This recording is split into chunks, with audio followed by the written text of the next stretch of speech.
بەپێی یاسای ژمارەیەکی ساڵی 2005 سەرۆکی هەرێمی کوردستان لە ناو خەڵکدا هەڵدەبژێڕێت و دەسەڵاتێکی زۆری هەیە. ئێستاش لە خولی نوێی پەرلەمانی کوردستان خواستێک هەیە بۆ ئەوەی یاساکە هەموار بکرێتەوە بەو جۆرەی دەسەڵاتەکانی وەک خۆی بمێننەوە بەڵام لە ناو پەرلەماندا هەڵبژێڕێت.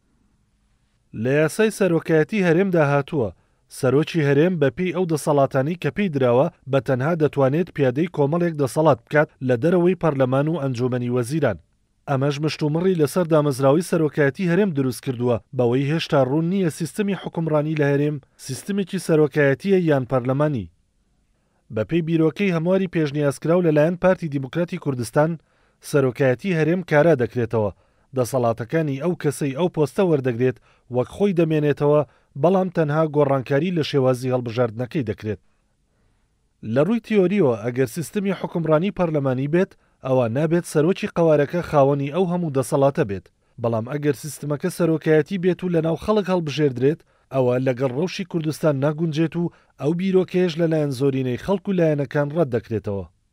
لە ئێستادا پارتی دیموکراتی کوردستان کە لیژنەی یاسایی لە پەرلەمان پێکهێناوە و هەژمونی بەسەر ئەو لیژنەیەدا سەپاندووە دەیەوێت یاسای سەرۆکایەتی هەموار بکاتەوە کە ئامانج لەوە مانەوەی دەسەڵاتەکانی سەرۆکی داهاتووی هەرێمە وەک خۆی بە هەمان ئەرک و فەرمانەکانیەوە بەو پێی پێدەچێت سەرۆکی هەرێم لە پارتی دیموکراتی کوردستان بێت.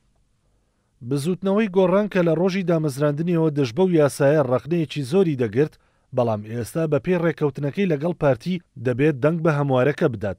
ئەمەش تەواو دژ بە ئاراستە میدیایی و کاری سیاسی چەند ساڵی ڕابردوێتی، بە تایبەت تێزەکانی ڕەوانشاد نەوشیروان مستەفای دامەزرێنەری بزوتنەوەکە.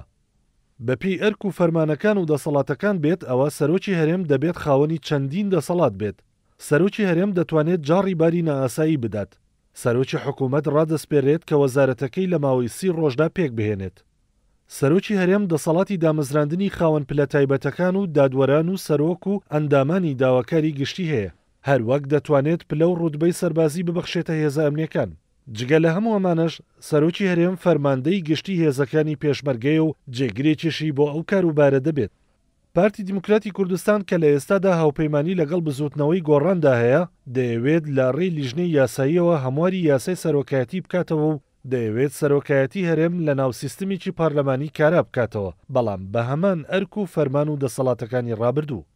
ئەمەش وەک ڕێگە چارەیەک بۆ ڕاگررتنی هاوسەنجی ئاراستە و کەسایەتیەکانی ناوحیزبەکەی، بۆ ئەمەش بزوتنەوەی گۆڕان و چەند پێکهاتەیەکیش لە پەرلەمان پشتیوانی لەو هەوڵە دەکەن.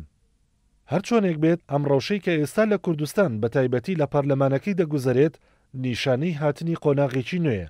ئەو قۆناغە نوێش چەند سیمایەکی هەیە، لەوانە پیادەکردنی زۆرینە بەڵام بە شێوەیەکی ستەمکارانە لەگەڵ ئارایشکردنی سیستەمی سەرۆکایەتی بە هەڵبژاردننی سەرۆکی هەرێم لە پەرلەمان.